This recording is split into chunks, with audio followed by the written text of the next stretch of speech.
E aí, tudo bem? Eu peço aí que você curta esse vídeo, porque se você não curtir o vídeo, o YouTube acha que ele não tem relevância e aí ele não é impulsionado para mais pessoas. Então é muito importante que você curta o vídeo, é importante também o seu compartilhamento do vídeo, né? E também, principalmente, os seus comentários embaixo, isso é muito importante para que ele tenha maior relevância. Há muito tempo que eu não faço uma reflexão teológica, então, eu quero fazer uma reflexão teológica acerca desse tema que, no meio evangélico, ele tem se tornado cada vez mais polêmico, que é acerca de bandido bom e bandido morto, ou se bandido merece ter misericórdia, tendo em vista que o cristianismo, uma das bases principais dele é, de fato, perdão, é misericórdia e por aí vai. Bom, quem defende que bandido tem que ter sempre compaixão, sempre misericórdia, em qualquer situação que for, desconhece profundamente o que a Bíblia diz sobre esse assunto.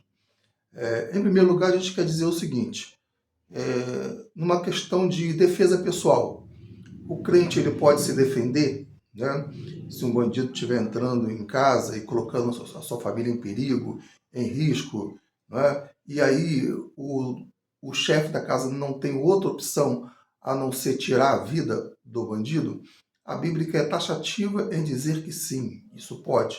Lá em Êxodo, né, existe um texto que diz de maneira muito clara que se o bandido invadir a casa e o dono da casa se vê forçoso em, por proteção à família, tirar a vida do bandido, né, o sangue desse bandido não será requerido dele.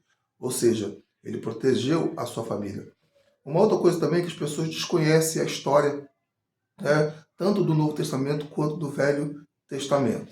É curioso entender que Jesus nunca disse para os seus discípulos para eles deixarem de andar armados, né? Em outras palavras, com um facão. Uns chamam de espada, outros chamam de facão. Esses facões eles tinham diversas utilidades na época.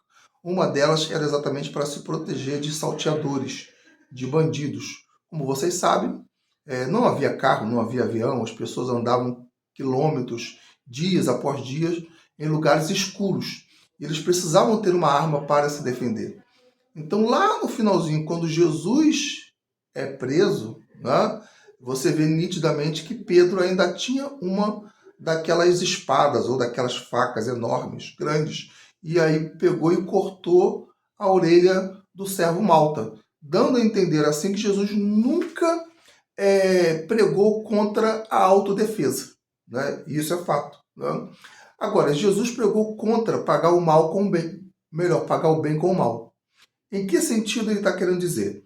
No sentido de que, fugindo a uma situação de vida por vida, né? Um vizinho, por exemplo, que não gosta da gente, que briga com a gente não vai pagar o mal que ele está fazendo com a gente com o mal que ele faz. Né? Uma situação no serviço, né? A gente não vai pagar o mal que o colega do serviço está fazendo com um outro mal. E por aí vai. São situações do cotidiano aonde tem que prevalecer o bem que há em nós, devido sermos servos de Cristo Jesus, porque isso vai fazer a pessoa refletir e ver o quanto nós somos diferentes. Porém, entretanto, todavia, contudo, existem certas situações que a Bíblia de fato respalda que há necessidade de usar a força, de usar a violência para, de fato, proteger um bem maior. Por exemplo, por que a gente entende que o crente pode ser policial? E ao ser policial ele pode matar? Porque ele está no exercício da sua função protegendo os justos, as pessoas justas, as pessoas de bem. Então, em detrimento das pessoas do mal, o policial pode matar, tendo em vista que ele vai proteger centenas e milhares de pessoas por isso, né?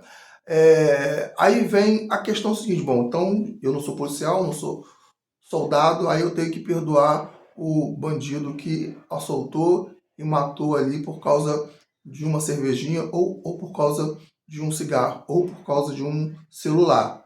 Não, porque existe uma coisa chamada justiça. A justiça, ela se dá não pelo simples fato de você querer o bem apenas da pessoa, mas também pelo simples fato de você querer que ela pague o mal que ela fez. Deu para entender? Então é lógico e evidente que se há uma operação policial, e nessa operação policial, o policial se vê encurralado com centenas de pessoas, né, ou de bandidos querendo matá-lo, a gente tende, até mesmo com uma questão de justiça, querer que o bandido morra ao invés do policial. Ah, então a gente quer que ninguém morra. Tudo bem, a gente quer que todos sobrevivam, mas que pelo menos tenha justiça no que tange a penalidade, né? Ou seja, prender todo mundo e aquele pessoal ali ficar 10, 15, 20 anos preso, coisa que não acontece no Brasil. E qual é a única coisa em que Jesus proíbe que a gente tenha autodefesa com relação à nossa própria vida? Quando estamos pregando o Evangelho. Quando estamos pregando o Evangelho, né, é melhor que a gente morra do que o outro morrer, porque a gente estamos ali em nome de Cristo pregando a salvação. Então, vamos supor, a gente prega a salvação para um bandido, né? Bandido, eu não gosto desse negócio de crente, aquela coisa toda, vou te matar. Você tem chances de matá-lo. Você não vai fazer isso porque você está ali como embaixador do rei, como embaixador do Cristo, como cristão pregando o Evangelho. E por amor ao Evangelho, aí você tem que dar a sua própria vida.